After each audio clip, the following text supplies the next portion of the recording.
Hello, everyone. Uh, Great that you're here. I think we'll just wait a few more seconds for people to join. Maybe I can quickly introduce myself. I'm Per. I work at airfocus and the CS team. Super happy to be here today for our webinar. We have three great speakers, Benji, Quadri, and David. I'm really looking forward to that conversation. We talk about agile working today, if it is enough to is being agile enough to deliver value. So that's the question for today. Let's just wait a bit longer. I see that people are still joining. Where are you joining from? Maybe you could let us know where you're dialing in from.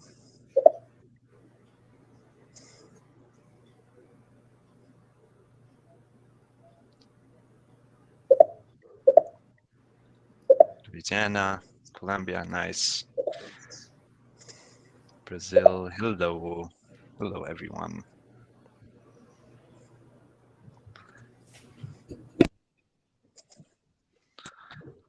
Nigeria, Greece, Sweden, great. All over the place. That's awesome. Perfect. People still joining. A few more seconds maybe, and then we can get started.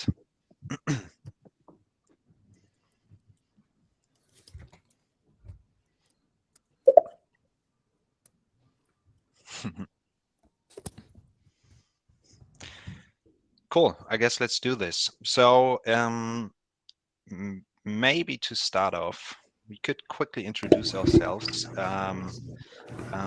And each one of the speakers could just quickly tell us a little bit about yourself and your experience with agile practices. I think that would be a good start. Maybe Benji, you could start if that's cool for you. Yeah, absolutely. I'll do the very short one. I first encountered the word agile about 10 years ago now when I first walked into a technology room.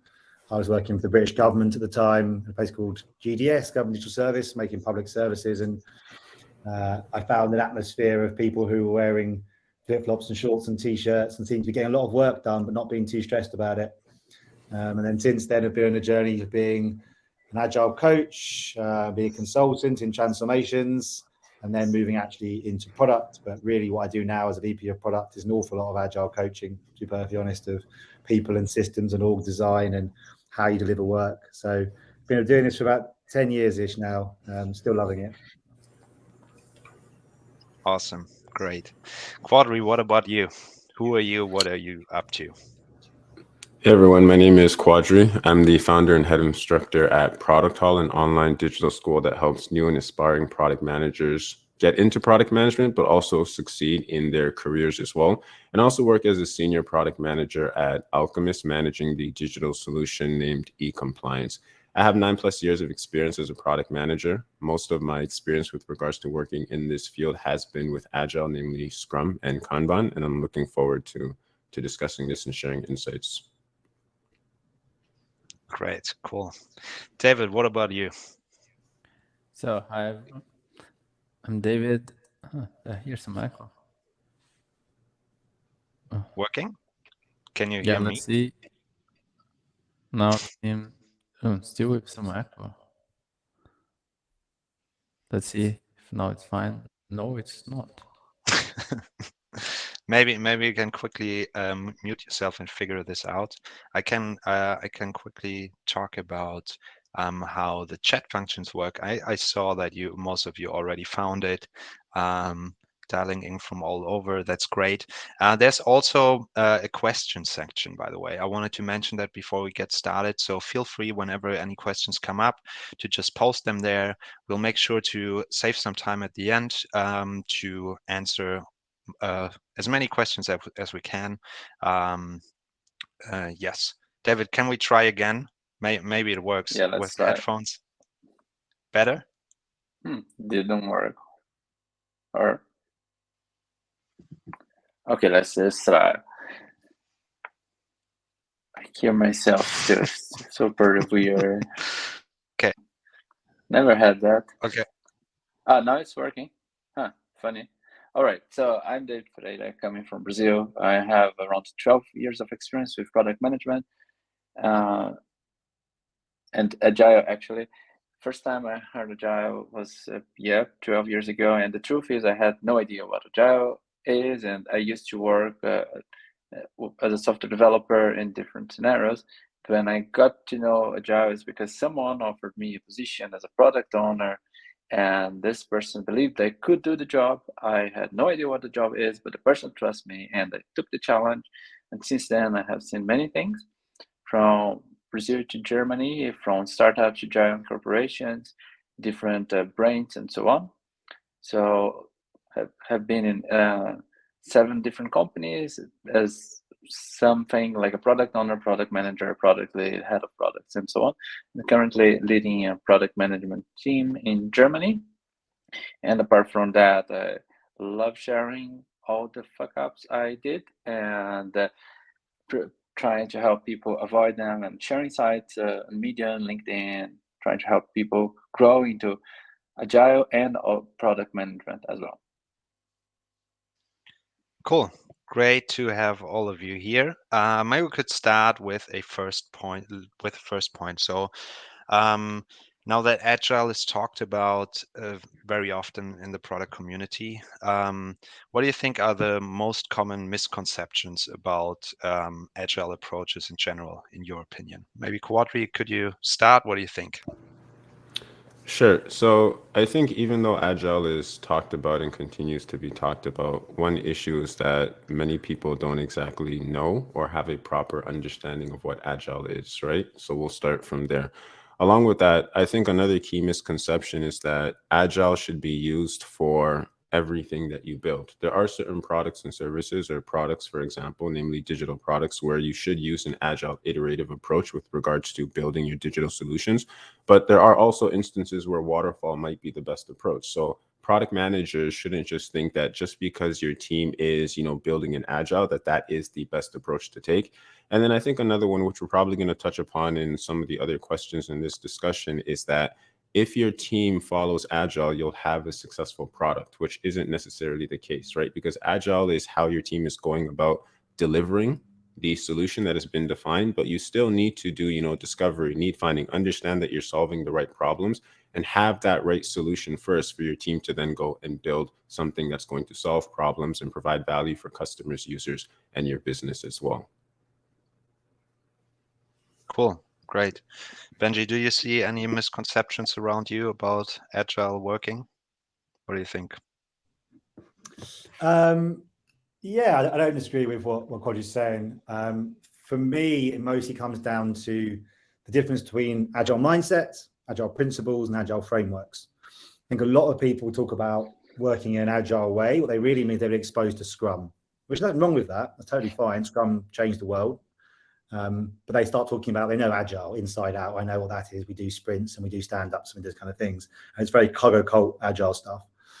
And what I spend a lot of time here talking about with people is, let's start with mindset, because mindset anyone can be involved in. Scrum is actually quite high friction if you're not working as a product manager. If you're new to the team, let's say you're user research and you aren't used to that way of working, it's actually quite a high barrier to entry. Whereas mindset is much more simple than that. So everyone first will work on the mindset, then get into the principles about delivering value early and often, those kind of things, right? And then if you want to, I'll happily teach you about framework X and framework Y, and why Kanban's great or why Scrum's great, all those kind of things. And no one's doing any of those things like to the book, and they shouldn't. They're actually taking the best bits of each of them, and that's totally fine as well. So I think it's all about sort of making it a bit easier to come into this world, rather than being like, you must do Scrum and you must do it this way, personally. David, what about you? What do you think? I have seen many things, and most of them I have contributed to this somehow. One of the, I would say, the biggest misunderstandings I see is I'm still hearing myself, so that's hard to speak. I don't know what's happened. Maybe output. I'm not sure. Maybe you Yeah, can try some. it's everything AirPod. Maybe you need to take them out while you speak. That's the easy solution. It's even now it's working. Okay, so what I see, that one of the biggest anti-patterns is thinking that agile is a process and forgetting about changing the mindset. So the company comes from a kind of Taylorism, trying to predict everything, command and control, and defining what needs to happen by when, and then use agile as just a process to make that happen. And agile becomes like the faster way of maximizing features. And this is what limit teams, and that's not what agile is all about. Agile is about speeding up, but the learning time, not the feature factory. And agile should be used in all layers of the organization. And another factor I see contributing to this, connected to the perception agile is a process, is it's so easy to get a badge.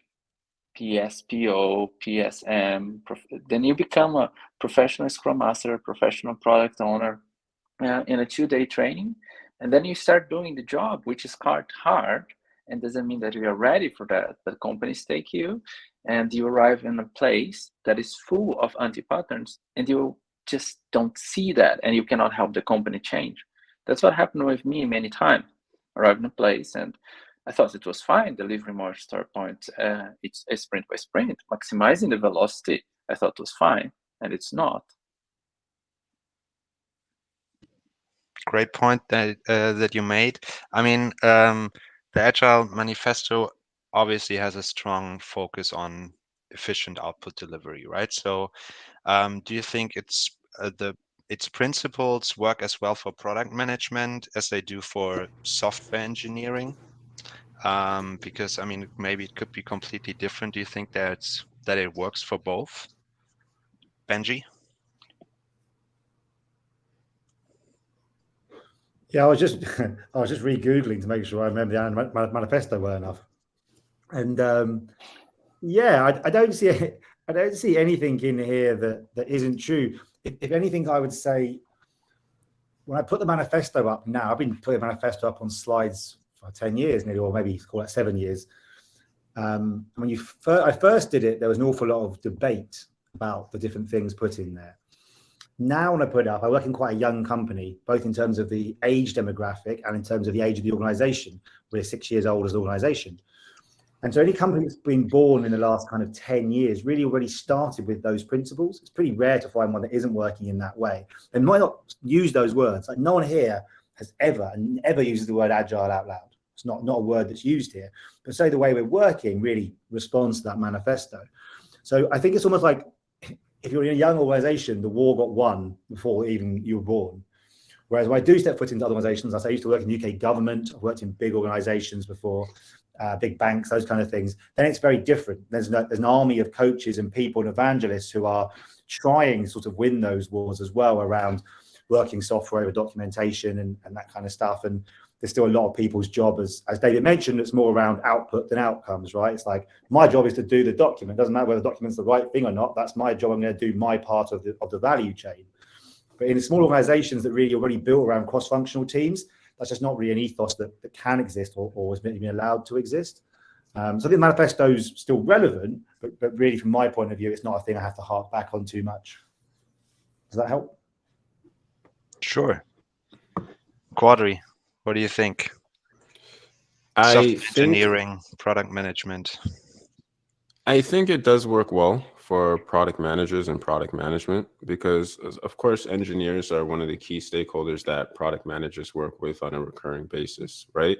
Now, with that being said, I think it works well so long as individuals actually remember what the values of the manifesto are, right? It's one thing to read the Agile Manifesto and not necessarily abide by it or understand the values. It's another thing when you as a product manager understand the value, but likewise, the key stakeholders that you work with understand the value as well. I mean, even if you're thinking about one of the values, for example, customer collaboration over contract negotiation or working software over comprehensive documentation. As a product manager, you'd want a feature that works, that provides a decent amount of value to your users so that you can put it into their hands, get feedback, and then continue iterating and improving the product. So I think it definitely does work so long as the values are kept in mind. And likewise, the key stakeholders within your organization are also aligned with the values as well. Mm-hmm. David, anything to add? What do you think?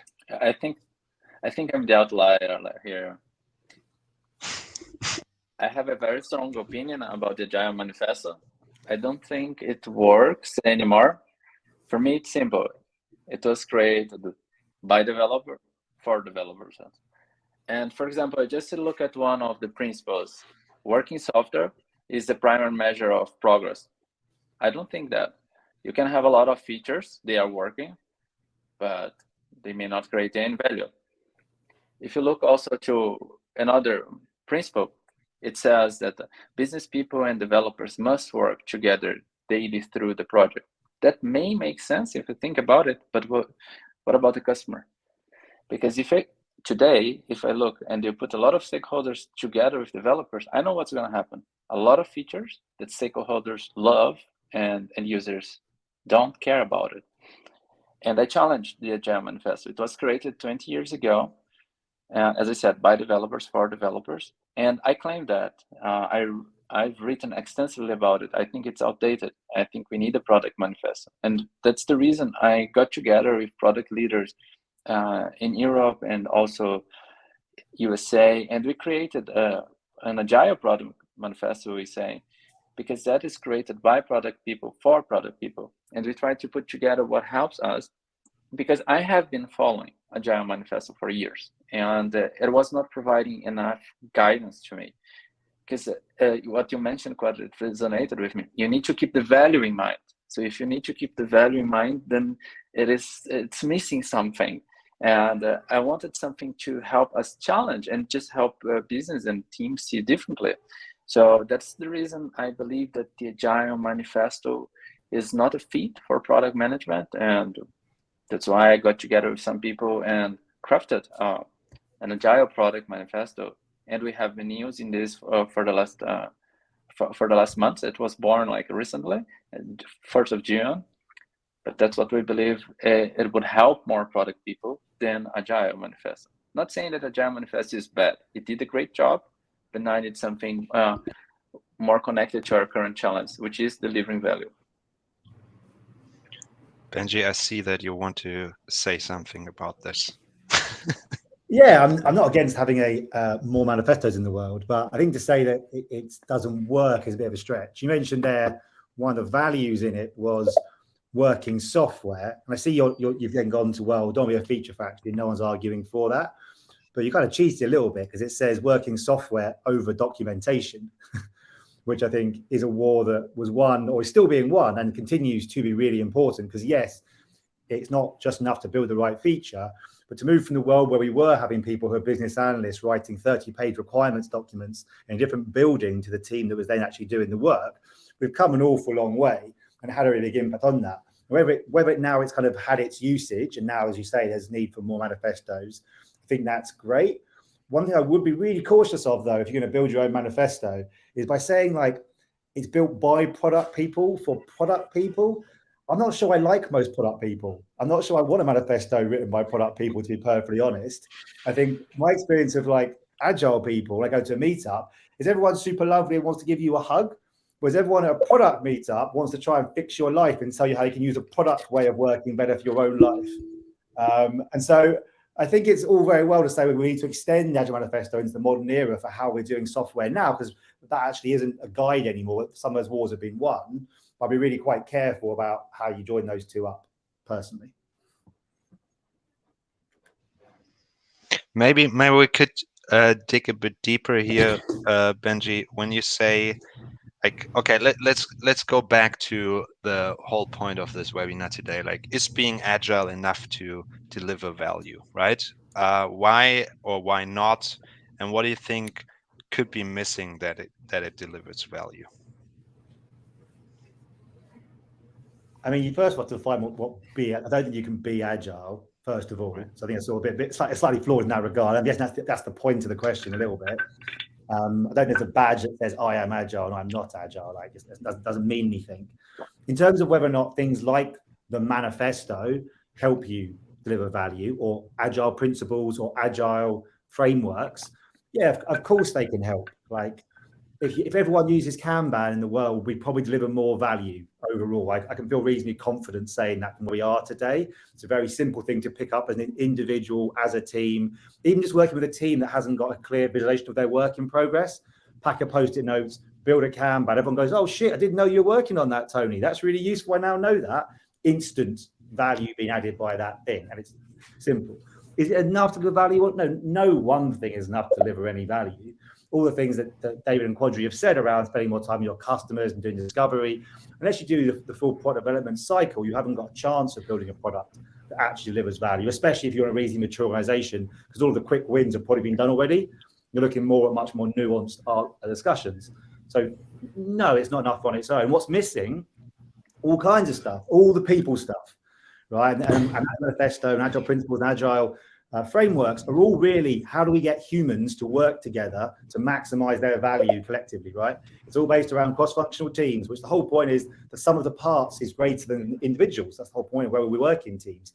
Well, that's art, not science, right? And that's why really good product managers are really good with people, in my opinion, whether that be people in the teams they're working with or stakeholders in the organization, or they're really good going speaking to potential users and customers and asking them questions about what the problems are, so they can then build the right thing.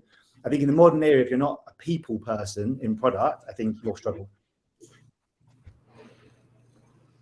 Quadri, what about you? Do you think there's any specific missing or working really well on the other hand? I echo many of the same sentiments as Benji. I wouldn't say Agile in and of itself is enough to deliver value. I mean, of course, you have to define what is value to who, right? If you do follow some of the Agile processes, whether it's Scrum or Kanban, for example, some of the values that you'll get within your company are that you will have a closer relationship with your team members, for example. More of your stakeholders are going to speak with one another. You as a product manager, other members of your team, you're going to chat with customers more regularly, right? But just because you have a team that's following some Agile practices doesn't necessarily mean that you'll be shipping the right features and solutions to your customers and users. So that's where the discovery comes in, where you have to speak with them and understand, deeply what exactly are their problems? What do I need to provide for you that will actually solve your problems and add value to your life, which is where the product manager and likewise, the designers, UX designers, and other members of their team come in. So Agile in and of itself is not enough to deliver value, but it certainly does help.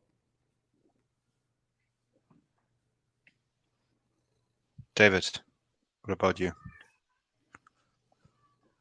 It's about the understanding of Agile, right? So I like what Benji said.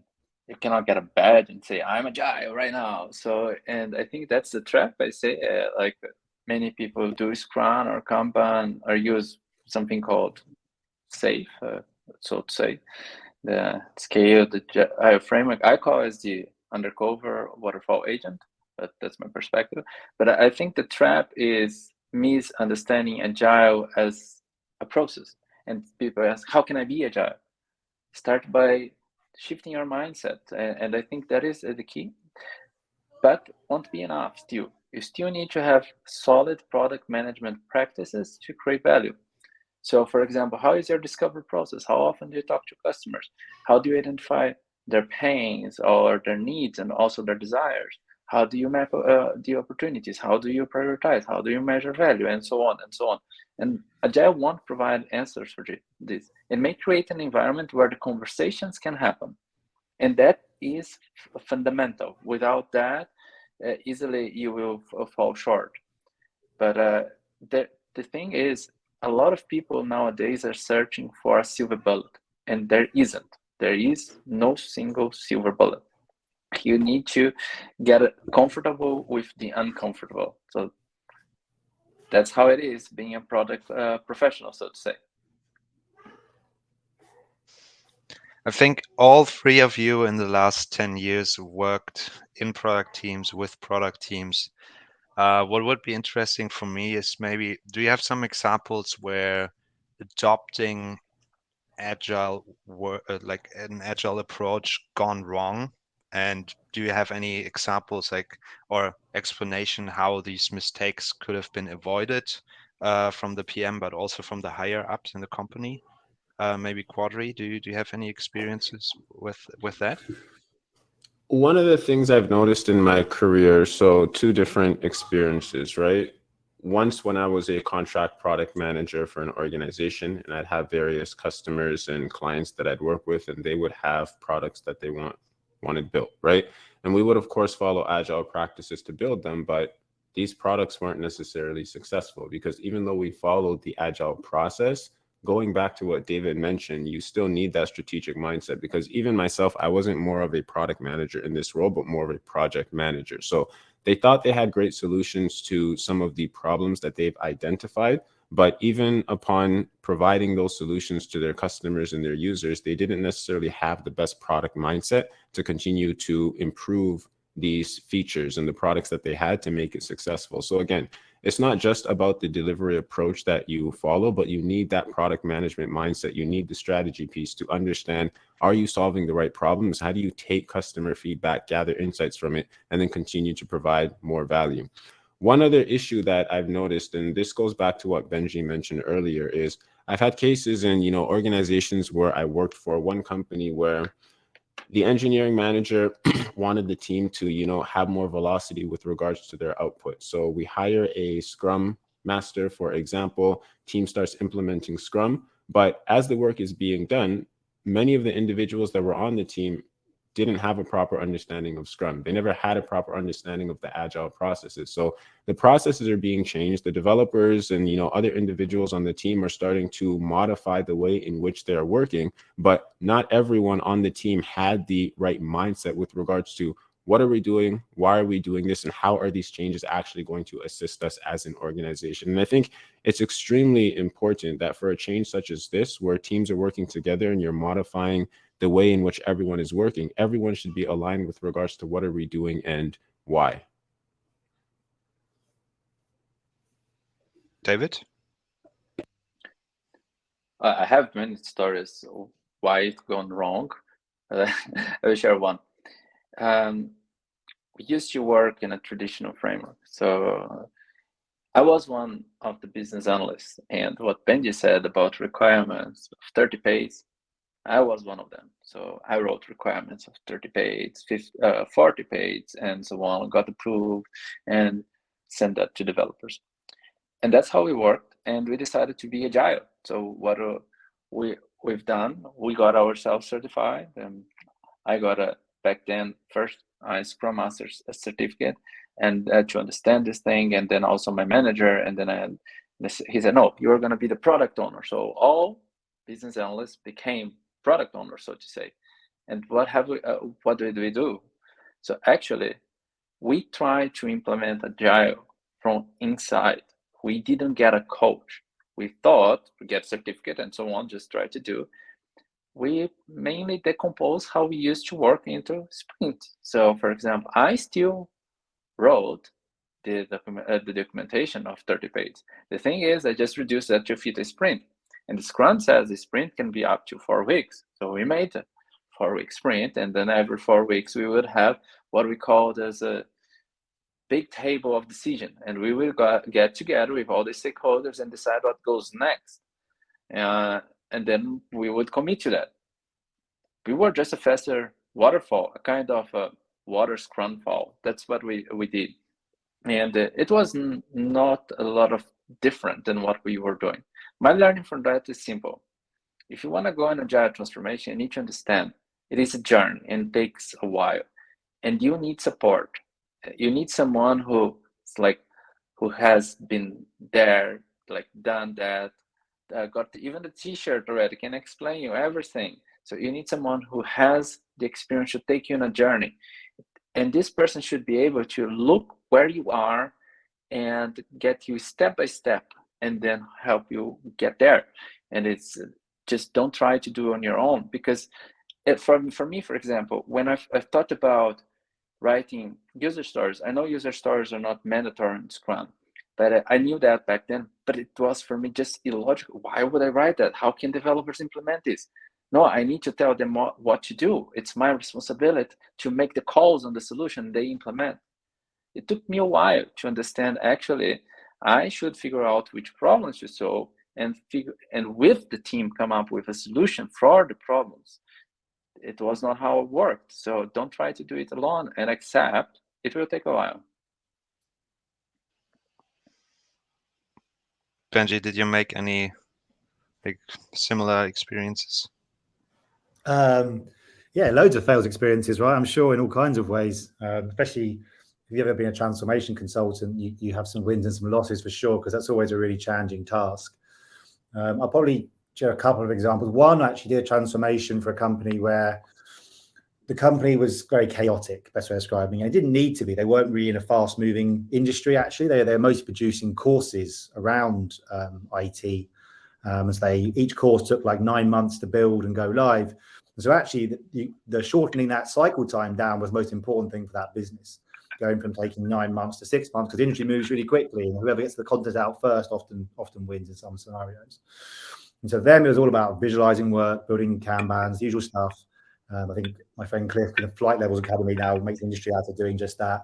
And everyone buys into this new process. And okay, brilliant. So ideas come in here. This is how we assess the right ideas. We have WIP limits at each stage to keep batch size small to try and get the cycle time down. All the good things about Kanban. Everyone's playing in. I was working at all levels of the organization, CEO, C-suite, all of that, all of them, brilliant. Everyone's bought in. And then, because I was a consultant, I was only there 2 days a week. I remember coming back one week and was like, what's going on? And basically everything had fallen apart in the space of a few days. And all it took was the CEO going, oh, I've got a new idea, and not following the process, and then just jumping in and being like, no, this idea is really good. We need to start working on this today. I need these 3 people working on it. But they, of course, had new assigned roles, and there was a way we were trying to do this thing. And the moment that happened, everyone went, well, hang on. If this guy's not bought into the process, why the fuck am I bothered being bought? Let's just go back. And you slide back into what was happening before, which wasn't better, but it was at least easier for everyone involved, right? Working in a really collaborative way is way harder. It requires way more energy and empathy from everyone involved. And it's very much a social contract. If everyone's not bought into it and playing by the same rules, people are like, well, I'll just do my thing. No one's going to fire me. Why bother? So that's what I've definitely seen, and see a couple of times that happen. Despite having like senior buy-in, they didn't realize, the CEO, that a transformation into more agile mindset and ways of working meant giving up power. No one told them that in the sales process, I don't think. It's not really easy one to sell, right? Give away some of your power to everyone else. But if you don't do that, it doesn't work, because that's really what this is all about. And then the other one is probably more like an internal piece I see in every organization I've worked in. I see it here as well, which is when you've got a team that's maybe new to this kind of way of working. Maybe they're trying to implement a new framework. Let's say Scrum, for example, right? And they'll be like, brilliant. So my last team did Scrum. So we do stand-ups at 10 a.m. We then do planning for an hour on a Monday. And they kind of just like lift and shift all these things in from a previous team, or from a book they've read, or from someone's told them this is how you do it. But no space for the team to have a conversation around, but why are we doing these things? Like, one of the questions I always ask people interview and talk about stand-ups is like, why do we do a stand-up? And most people cannot answer that question. People are often practitioners in Agile, 10 years experience. They can't tell me why they do a stand-up. Is, oh, of course you do that. That's the way it works. So I think having space when you're trying to introduce these new concepts, to have that, and more than that, to challenge it and be like, maybe we aren't going to do that. We'll try it out for 2 weeks. We remove it. What happens? Oh, okay, these things happen. Oh, I see now. It's a preventative measure in some ways. Oh, interesting. Okay, I didn't quite see that downstream effect of what we were doing. And letting some of those things fail. I think some of the mistakes I've made in the current organization I'm in is not letting enough things fail and having to rely on kind of what I'm suggesting is that. And then when those things like break down, I'm on vacation or something, then the downstream effect happens. That feedback loop doesn't neat round, because the companies now have a certain size and there's so many different things happening at once. It's hard to clearly delineate not doing this led to that downstream effect. And along the same lines is when a team tries to like lift and shift, like what I describe like a level 3 or 4 team. There's a great book around effective teams, like 4 levels of a team. And some teams have been together for a year or so, and they've got to like level 3. They've got really awesome, mature ways of working. And other teams go, oh, brilliant. Well, we'll start with where they're at. We'll copy what they're doing. But again, they have no idea of all the iterations that team has made to get to that, all the retrospectives that have been run and all the changes that have happened every single week. And so you then lift and shift that, and no one can explain the why of that, because only that team knows. And even they've forgotten why they got to that stage. It just works for them. So that's another one I see really commonly when people try and sort of adopt agile ways of working.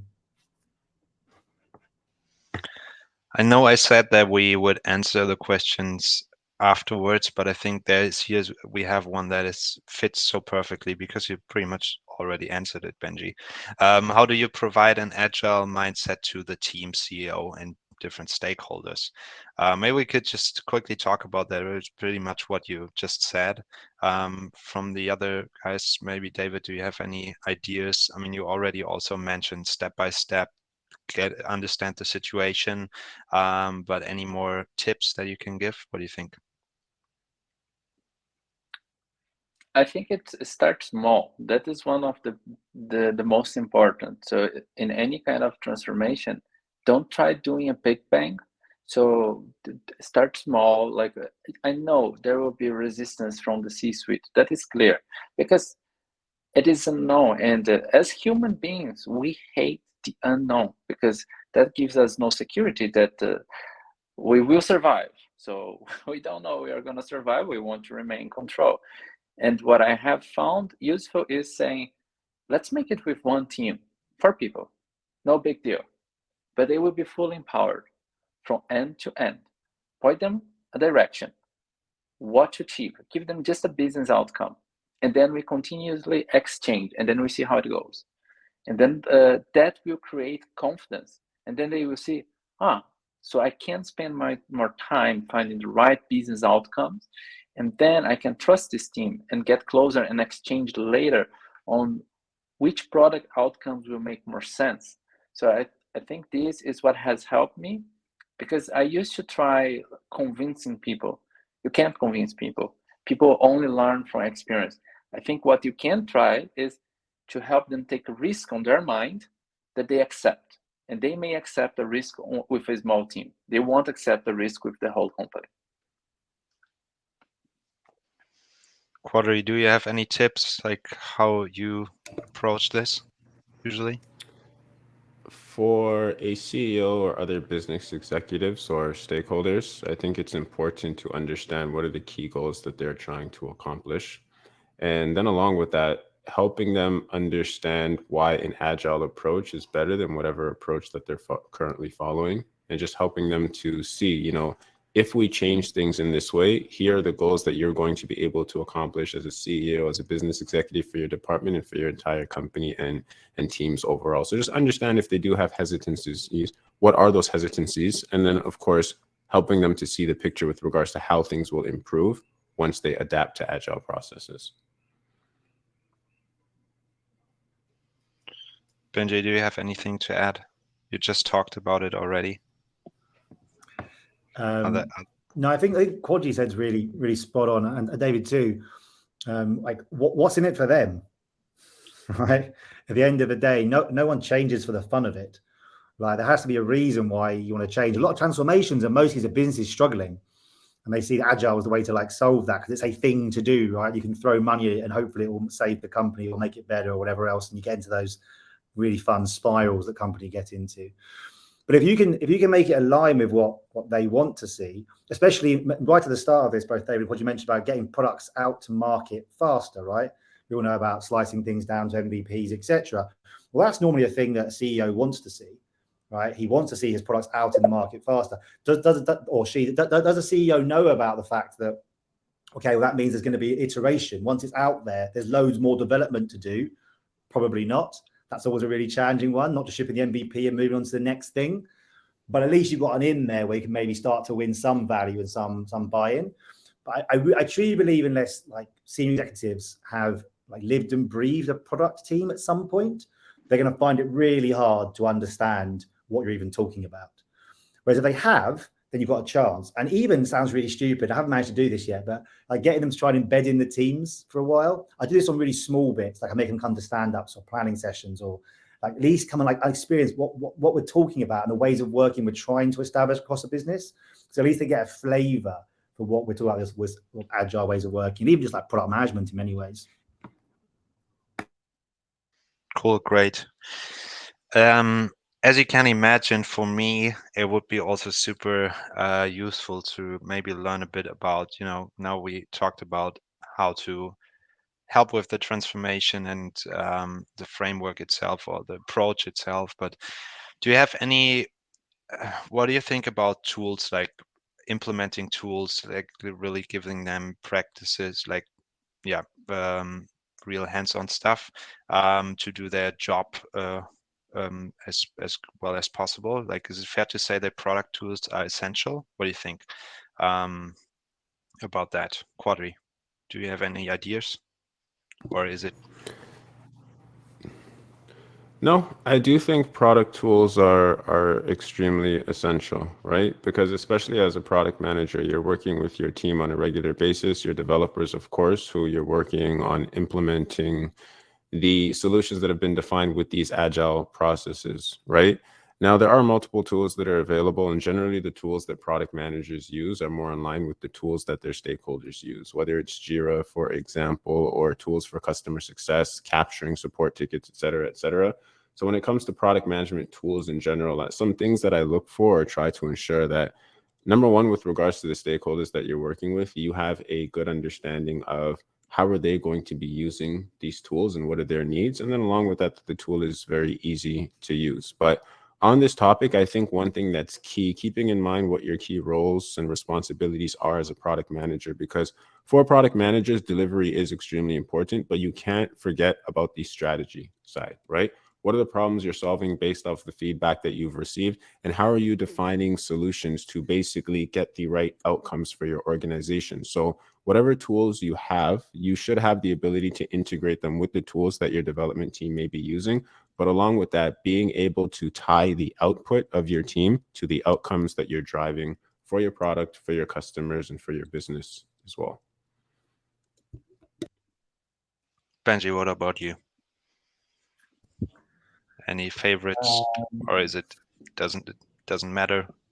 What do you think? I know it's tricky because I'm slightly triggered by the expression product tools. I don't know why I am. I think it's because there's so many out there now that people sort of are trying to create this one size fits all. If your team just uses this tool to manage their user feedback, backlog, all these different things in one go, it will solve your problem. This is for you, PM. And I've got a few friends who are VCs who get those kind of pitched to them, and they send them to me and say, "What do you think?"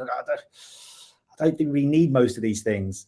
I honestly think there's a few really good tools. I mean, obviously, Trello is the tool I probably use the most in terms of like visualizing backlogs, and whether that's a product team or a leadership team or any kind of team or an individual, like visualizing that work in progress, talking about it. And it's so simple and easy to use that the skill level required to log into Trello and start using it is virtually zero. Whereas personally, I think Jira is so complicated now. It reminds me of Microsoft Word 97. Like it takes a sort of degree struggle how to use Jira at times. I think other things like I'm also very old school. I'm very lucky. I'm co-located with my teams. So out there, I've been an awful lot of time getting to build physical Kanbans on the walls, Post-its and pens, a lot of workshops, a lot of design sprints. Like those kind of tools for me are actually way more important than anything else. Now, of course, storing your research in an easily findable digital format is great, but really the conversation you're having around the research is still way more important than the tool you're using to collect it, because the tool is mostly humans. Now, of course, engineers have their own sets of tools as well. And I try really hard to be non-prescriptive. So some of the teams here, for example, use Linear. That's one that's come up a lot recently from visualizing workflow. Some use Trello, some use Jira, some use whatever they want. Like, end of the day, I'm not prescriptive about it. Whatever works for you, and hopefully the best tool kind of wins out. So maybe I'm a bit overly triggered by sort of expression around like product tools, but most of the ones I focus on are how we can do better collaboration, which involves humans spending time together working on problems. Like that's a weird answer. David, what about you? I always value simplicity. My perception is like tools should not get in the way of creating value. They can help, but when used within this intention. I see, for example, Jira is a good tool, but the problem is like Jira has a lot of flexibility. And if people using that lack the right mindset, you end up with a huge workflow, maybe, I don't know, somewhere between 7 to 12 lanes. And then you have like all the approvals you imagine. And then everyone forgets what they're doing. They're just following a process and they don't question the process. And that is one of the things I dislike, because then people color inside the lines. They are not asking like, what I'm doing right now, is it creating value or not? What I like about tools is collaboration. If we have a tool that will help us collaborate and make something transparent. Because now, for example, a lot of people work remotely and they are all over the world. My favorite tool was a whiteboard. I would just invite people, go in front of the whiteboard and start drawing and so on. I don't draw well, but that helped us organize the thoughts. But now I cannot do that. So I like tools like Miro, for example, Miro. Then we can go there and do whiteboards and so on and talk and then share, and then everyone can see that. This is quite helpful. And the other tools about transparency, like portfolio management for what are the teams doing. This is it's important to be transparent, but at the right level. So in a level, for example, executives will understand. Executives couldn't care less about subtasks on Jira, for example. So they don't need to have this level of transparency because it's unimportant to them. But it's important to know what business outcomes are happening. So I think this can be helpful. But I always challenge teams if they are looking for tools just because they want to be guided by the tool, or they want to use the tool to solve a problem they have. That's why I start generally without any tools, and then once we have a problem, I find a tool for the problem, not creating a tool for something. Like we say in Brazil, it's something like the tail cannot wag the dog. So don't know if it makes sense in English. In Portuguese, it makes sense, but yeah. So this is something I try to avoid, and find a problem and then connect with a tool that solves your problem. Cool, great. We're 45 minutes in. I think it's a good time to just maybe, we have a couple of questions. By the way, please feel free to use the question section if you have any follow-up questions now after our discussion. We have a question here from Sako. I guess a lot of teams often follow Scrum, as you already said. What kind of specific tips do you have for Scrum events so that each event will add value to the product thinking? David, any ideas? Yeah, the idea is what is Scrum about? I like the definition from Marty Dauman. He says like, Scrum is about using what we know to uncover what we don't know. So you should use the events for that. Daily Scrum, for example, is like synchronizing with the team on what we know now, trying to see what is preventing us from achieving the sprint goal. That is the most important. And try not being dogmatic about the events and format, thinking always about the outcome. For example, sprint planning, the goal is clarity on what we are going to put our energy into. And you don't need to commit on story level, but you need to commit on a goal and then give the flexibility for the team to reach the goal. That is more important. I used to plan by capacity. For example, looking at how many store points did we deliver last sprint? How many store points can we deliver now? And trying to connect that to the team availability. Just don't waste your time doing that. It makes no sense. Don't do this. That's what I try to do, making it simple and focusing on the collaboration. I think Scrum is a good tool because it has the room for the right conversations to happen if you use that. So don't get so stuck into the how. Focus on collaboration and trying to uncover your unknowns and move as a team. So that's what I have learned the most over my, let's say, fuck ups with Scrum. Benji, what about you? I'll try to answer the question specifically because I think there's a lot about Scrum we can debate all day and probably do over many drinks. I think in terms of the events for Scrum, so whatever your meeting ceremonies, whatever you're calling them, those events, I think if you have the capacity, then specifically retroing the event in itself is incredibly valuable. I've only managed to do it with a few teams in my life because you need to have spare capacity. And as a product manager, product owner, whatever you're doing, often you haven't got any minutes of any days, right? And you leave on a Friday with a huge backlog of stuff. I've done a few spots where we managed to get the team working to a really decent level, so the product manager not so pulled upon in delivery, especially.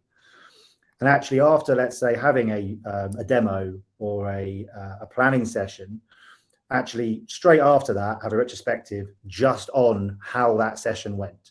and ask everyone to give feedback on what they think went well, what didn't go well, what could have done better, the usual retrospective stuff. It sounds like a bit of a meta thing to do, but you actually often get really good insight from people who in those meetings don't say very much, but actually do hold an opinion about how that meeting is being done. They aren't going to tell you about it because it isn't that important, but if you specifically say, this is the time, give me your opinions, they'll say, well, actually, I wouldn't bother doing the board, I wouldn't bother doing that. Why do we do this at the start? And suddenly you get into a much better discussion. And even if you change nothing, at least you now know everyone on the team feels how the event is going. That's my personal opinion. Quadri, what do you think? I would say, with regards to these events, because when you think about Scrum, it's about the entire team coming together to accomplish a goal, right? So I would make it a point that not just you, but your team understands for each of those events or ceremonies, meetings, etc., that you have, everyone understands what exactly is the purpose of this meeting and how is it helping us to get to our goal. But then along with that, I'm going to say this to be frank and take this with a grain of salt. Sometimes to accomplish things as a product manager, you need time to just sit and breathe and think. And I think one of the things we do sometimes is we treat Scrum as this rigorous process that because all of these, for example, 5 ceremonies are defined, we have to be there for each and every single one, right? Ensure that they're adding value for your team. And similar to what Benji mentioned, have a retrospective on them. And if you find that for your situation specifically, or maybe your team, that some of these rituals aren't adding more value, either remove them or change them. That's what I would say. So don't just go to these events just for the sake of going through the routines, but go through them to ensure that there's actually value for your team. And if not, then modify them accordingly. Cool, great tip.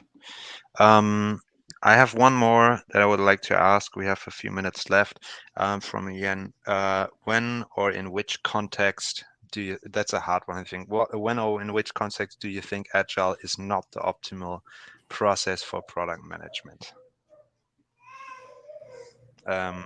David, I think you mentioned something like that earlier. Maybe you could start if you want to. I think it was Quadri who mentioned that maybe waterfall sometimes can be a choice, but I can elaborate on these. I come from industry, so I worked in the automobile as a software developer, and it is very hard to see Agile in some aspects that are working well,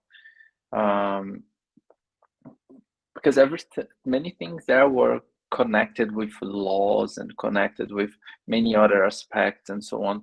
So you couldn't just change things for the sake of changing every 2 weeks. It was quite hard. Though back then I didn't know anything about Agile, trying to connect, I would see this as ultra complex. And I also worked as a software developer in the government. And there have to follow many laws and bureaucracy and so on. It is harder to see how can Agile be helpful. I wouldn't say it is not, but might be more challenging because of the system behind it. Because one of the aspects for Agile to work is you must have buy-in from leadership.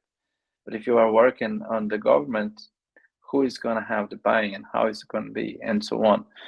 That is a question that I don't have the answer. So I would refrain before I start putting Agile that just because I like Agile. Quadri? So let's see, in which context is Agile not optimal for product management? I don't think it's about product management per se, but more so about what your team is working on. So tying into what David mentioned with regards to working for the automobile industry, if you are developing braking software, software for the brakes in your car, I don't think it'd be wise to develop it in an Agile way. You'd have to follow waterfall here, right? Also keeping in mind if you're working for the government in particular law. So I would generally say, and also I know Agile is very cool, it's hip, so sometimes there can be a negative perception of waterfall. Waterfall isn't necessarily bad, even though you might be bored working in a waterfall environment, maybe, right?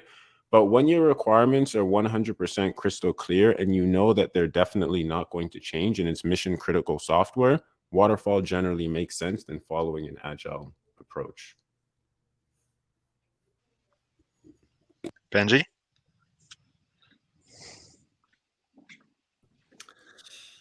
Yeah, I'm not sure I agree with you, Quadri. I think that you can do breaks in an agile way. I don't think don't put humans in the car to start off with.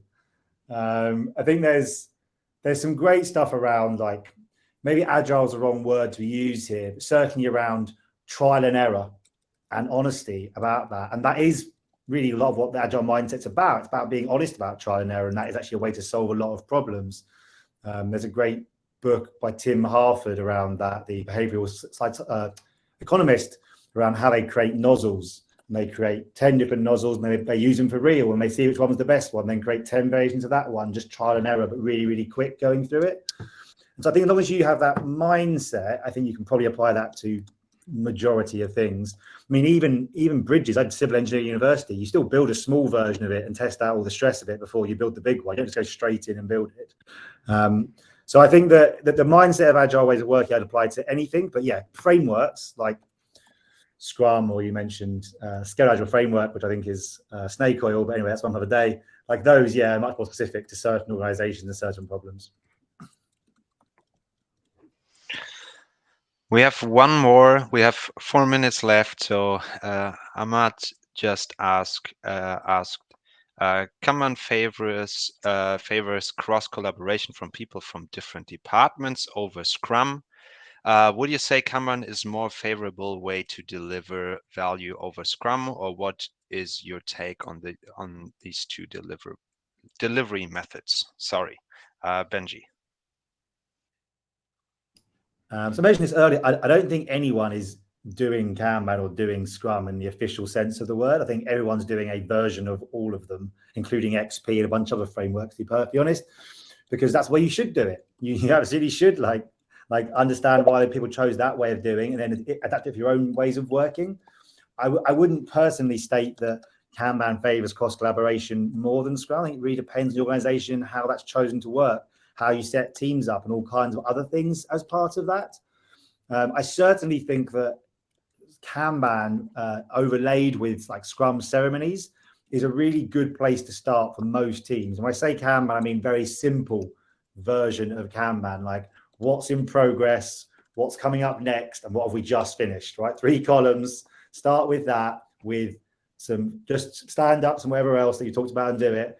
Start very, very basic and then iterate from there. I wouldn't get too bogged down in Scrum versus Kanban or XP versus Agile framework and all these other framework kind of wars that occurs, because it doesn't really matter. And it's kind of missing the point. I think Dave mentioned earlier, now you're talking about that rather than the job you were trying to do in the main, personally. David, any opinions about that? Yeah, this is a kind of a tricky discussion. It can go into kind of religion, and that's not what I would take. For me, it's like, it doesn't really matter the framework. What matters is the mindset that you operate the framework with. From my experience, in my experience, Kanban generally requires more seniority. The team has more flexibility, and flexibility comes at a price. If the team doesn't know how to handle that, it will be harder. The Scrum is more rigid, and the Scrum creates more room and force the team to talk about specific things in specific moments. That makes sense. So I would say it's about the level of your team and how you deal with that, but don't worry a lot about the framework, because any framework you use is just a means to an end. The end is always creating value. So that's what I take from that. Quadri, maybe you could close here if you have anything to add. I echo the same sentiments. Don't get too tied up to the framework. Understand the principles. Make sure your team understands the principles. Mix and match the frameworks if that's what works for you and your team, or choose one. I had a team in the past, support team, that used to fix the bugs that would come in from our customers, and we used to follow Scrum with regards to addressing them. Meeting on a regular basis, planning, estimating, etc. But then we basically noticed that all this time that we're spending having these rituals just to talk about the bugs that we want to get fixed is valuable time that the team can be using to fix the bugs. So now we just follow pure Kanban with regards to these bugs, right? They come in, address them, move them across the column. So it's perfectly fine to be flexible, mix and match, and do what works for your team. I wouldn't say one works better than the other. And there are many companies that do, Scrumban, for example, Scrum mixed with Kanban, and it's perfectly fine. So that's what I'd say. Cool. Great. I think we just ran out of time. This was a lot of fun. Thanks, guys. Super interesting insights. Thanks for joining, everyone. By the way, this whole thing here will be recorded. You'll receive an email later on if you want to look up some details from the answers. Yeah, we'll see each other next time. Thanks for joining, everyone. Have a good one. Ciao. Thank you. Ciao, ciao. Ciao.